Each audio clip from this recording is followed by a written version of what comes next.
Now, from WYDC TV, this is Big Fox News at 10.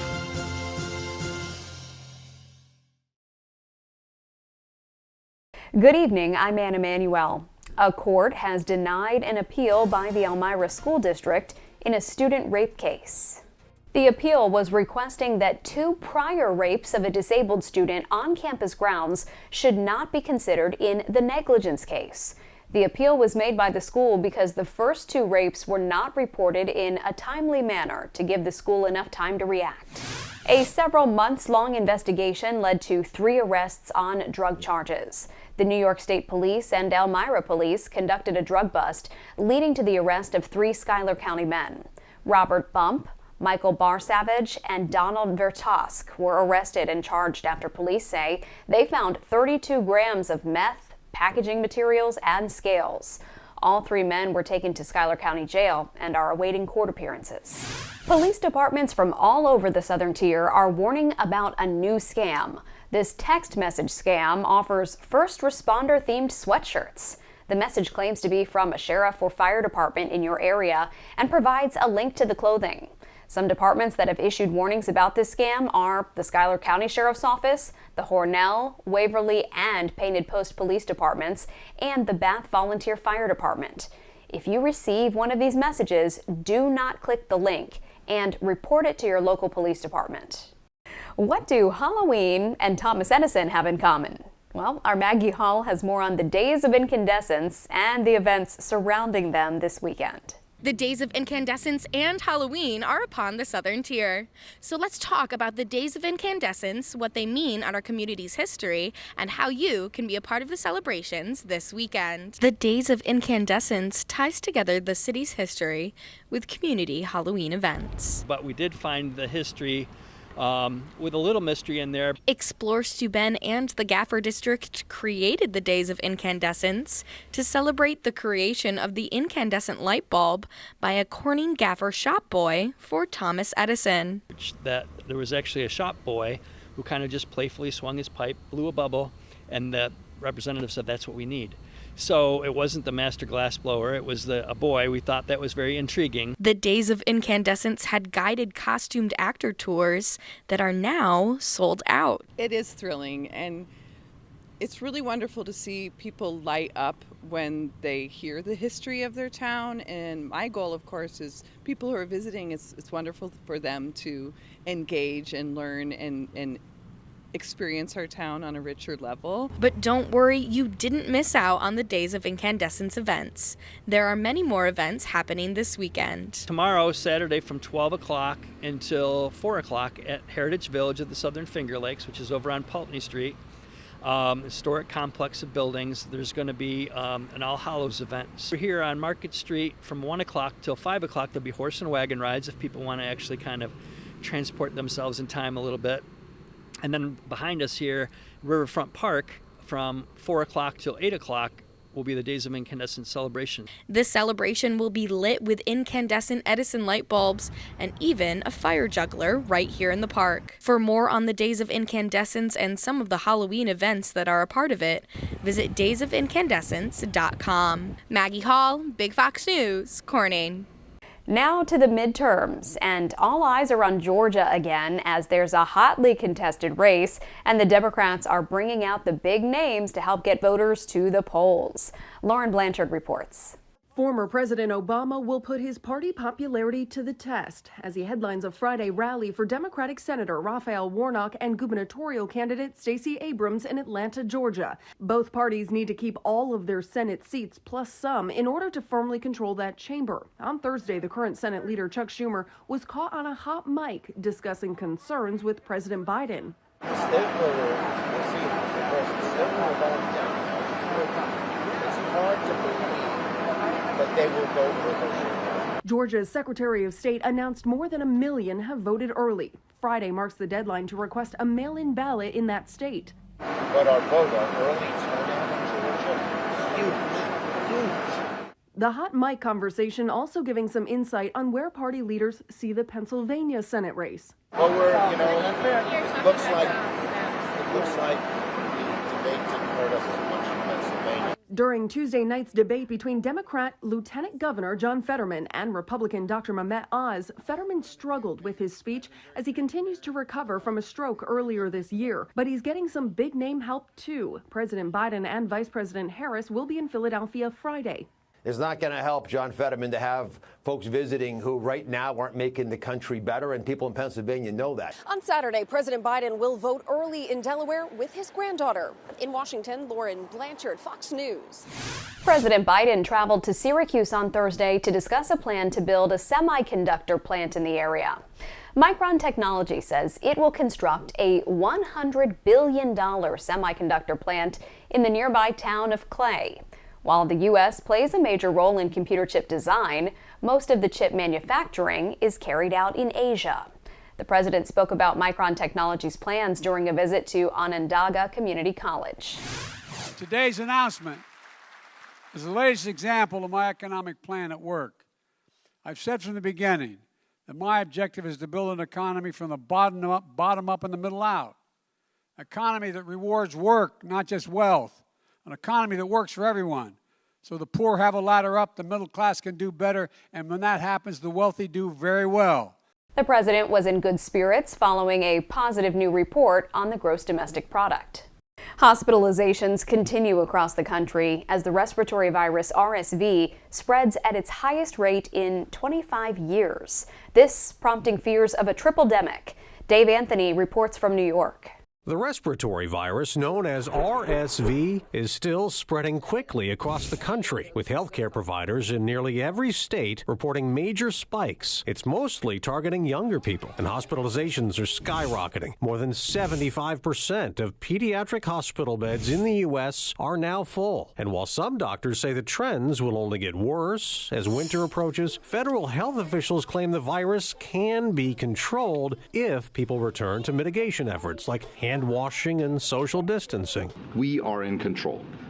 We have the tools we need to ensure folks have a safe and healthy holiday season. Another problem, the spike in RSV cases comes at the start of what's expected to be one of the worst flu seasons in years, and just ahead of a possible COVID surge as new variants emerge. With 3 viruses now circulating, doctors say the best way to stay safe is to get your COVID and flu vaccines. One of the reasons why you might be seeing more hospitalizations is kids or adults are getting co-infections. So if you can take 1 or 2 of them off the table by getting vaccinated, that's a big help. But anxious parents say that might not be enough protection, and some are considering a return to distance learning until the RSV spike is over. Of course, that fear still lies in every parent, I believe, but the only thing I can do is just do my best and try to keep them healthy, and just do my part. The CDC says last week there were about 6,000 new RSV cases reported in the U.S. In New York, Dave Anthony, Fox News. Your complete weekend forecast is coming up. Plus this. Elon Musk has taken over Twitter. I'm Ashley Strohmeyer with the latest on the $44 billion deal and the reported leadership shakeup. That's all straight ahead. Here's your local stock market update from Big Fox.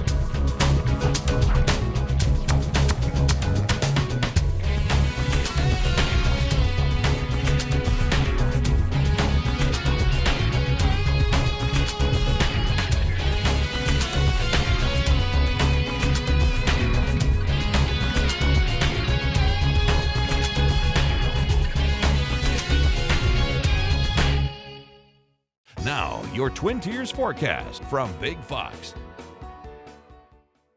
Happy Friday and happy Halloween weekend. Now we have some pleasant conditions that are returning to the area. Note that that is still allowing for overnight low temperatures to fall into those 30s as this time of the year with the calm conditions, the clear skies, temperatures are able to fall. A little bit of fog cover as well, again, will be possible for our Saturday morning. So grab a nice warm cup of coffee or some hot cocoa. Take it easy if you're heading out on the road. You're early, but note that we have a beautiful weekend forecast setting up. We see that but we'll have our low temperatures just around 28 degrees into Elmira, 26 into Corning, to 32 into Wayland. So a little below average. Cool start to the day for sure. But we'll note that we have that sunshine that's going to be persistent, and that's going to give us day in and day out warming, which we have beautiful sunshine around for Saturday as well as Sunday. And high temperatures are going to be into the 60s. So above average high temperatures in place, which means I'll take some below average mornings if it means that we get that warming into the afternoon and maybe get some of those last minute fall activities out of the way before eventually some of this cold air is definitely going to take over. But what we'll see is a small hiccup in our weekend forecast is going to be for Halloween, as there is going to be some rain showers possible on Monday, which means that those Halloween costumes may have to pair up with some of that dry rain gear. But the good news is it's going to be very light rainfall. We're not expecting much accumulation. A few hundredths of an inch, so more just a few raindrops might be able to make the sidewalk wet. For the most part, I think it's going to be okay to get out and trick-or-treat. Just might want to bring that umbrella on hand and then keep an eye on that forecast. Still some changes are possible. But we will flip over to November on Tuesday then, and we'll look at pleasant conditions to persist as well as continued warmth and more of that sunshine. So heading into our Saturday, we have a little bit of that morning fog cover. Again, temperatures below that freezing mark, maybe a little bit of freezing fog possible, but bright skies do allow for that quick warming, that rainbow of array of colors there, bringing us into those low 60s for our afternoon, which means that we are about 5 to even up to 10 degrees above average, as we should be holding to those mid 50s. Light winds as well, so not even battling any wind potential. So gorgeous, gorgeous weather to get out and enjoy. We'll see that as we look across the area. Everybody tops off into those low 60s, so widespread 60s in store. Westfield at 61, Wayland 62, Bath 64. Sunday, we still have more of that sunshine. Again, cold start to the day. Again, clear, calm, cooling overnight, but that rebound is in place yet again as we're back up into those low 60s. A little bit of cloud cover is going to move in ahead of that system that is expected to bring some showers for our Sunday. So evening increase into the cloud cover, and then as we look at the Halloween planner, again, you're not seeing washout conditions. Temperature is still mild, but it's a light shower or two that you'll want to just keep in mind that could be pushing on through your neighborhood while you're out trying to get all those sweet treats. A few isolated showers may linger on Tuesday as that low makes its passage, but you note that there's not going to be any impacts when it comes to temperature change, but more showers return on Thursday. A shortage of a popular antibiotic complicates patient care. Restaurants are cutting their hours. And a look at the Neiman Marcus fantasy gifts that you can buy if you win the Powerball jackpot. CJ Papa has those stories and more in today's Business Briefs. A common antibiotic used to treat all sorts of ailments is in short supply. 3 of the largest manufacturers of amoxicillin struggling to keep up with demand, and is forcing doctors and pharmacists across the nation to find alternative treatments. The FDA now working with drug makers to ramp up production. Restaurants across the country reducing their hours more than 7% since 2019. New data showing dining establishments are open for 6.4 fewer hours per week. Less than 20% of restaurants have actually increased their operating hours. Are these the world's fastest shoes? Robotics engineers say they are. The battery-powered kicks apparently make people walk 250% faster. They're expected to go on sale next March. One pair will set you back around $1,400. And the Neiman Marcus Christmas catalog is out. And as always, there are some real over-the-top items like this rare Cartier diamond tiara worth $3.2 million. It can also be worn as a necklace. And what about this all-pink Barbie-inspired Maserati SUV with a price tag of $300,000? It's one of only 3 of the SUVs made in the entire world. And finally, your very own custom mini golf course created by Sweet Tooth Hotel worth $200,000. It's a dentist's dream. That's business. I'm CJ Papa. The latest inflation reading indicates you're continuing to pay more for most goods and services. The Commerce Department's PCE index indicates prices rose 6.2% for the year ending in September. The index rose 0.5% in September from August, which is a slight improvement. Excluding food and energy, the core index was up 5.1% from a year ago. Elon Musk's $44 billion deal to acquire Twitter is finally closed. Ashley Strohmeyer has the latest on the purchase, plus the reported changes already underway at the social media giant. After going back and forth for months, Elon Musk is officially the new owner of Twitter, adding to his long list of titles, including the world's richest man and CEO of Tesla and SpaceX. Musk tweeting out, "The bird is freed," Thursday night, after imposing dramatic changes to the social media giant's chain of command. He's reportedly already started cleaning house amongst top leadership, getting rid of the CEO, the CFO. Under Musk, critics are skeptical about what content will be allowed on the app. Musk previously stated he's against permanent bans for rule violators and has advocated for fewer restrictions to promote free speech. So he sent a letter to advertisers hinting what's to come. I want to share a quote with you. He said, "It's important to the future of civilization to have a common digital town square where a wide range of beliefs can be debated in a healthy manner without resorting to violence." That said, Twitter obviously cannot become a free-for-all hellscape where anything can be said with no consequences. In that same letter, Musk says he didn't buy Twitter to make money.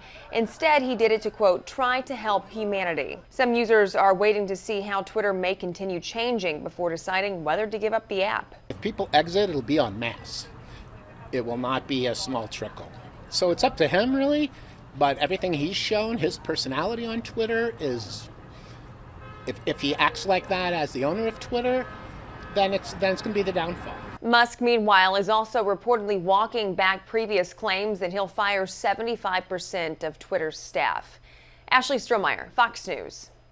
Still ahead, home heating costs are expected to surge with fuel supplies tight, setting up what could be a costly winter. Which parts of the country could be impacted the most? Coming up. Many Americans already bogged down by record inflation are preparing for a costly winter with fuel supplies tight. Malda Rivera has more from Washington.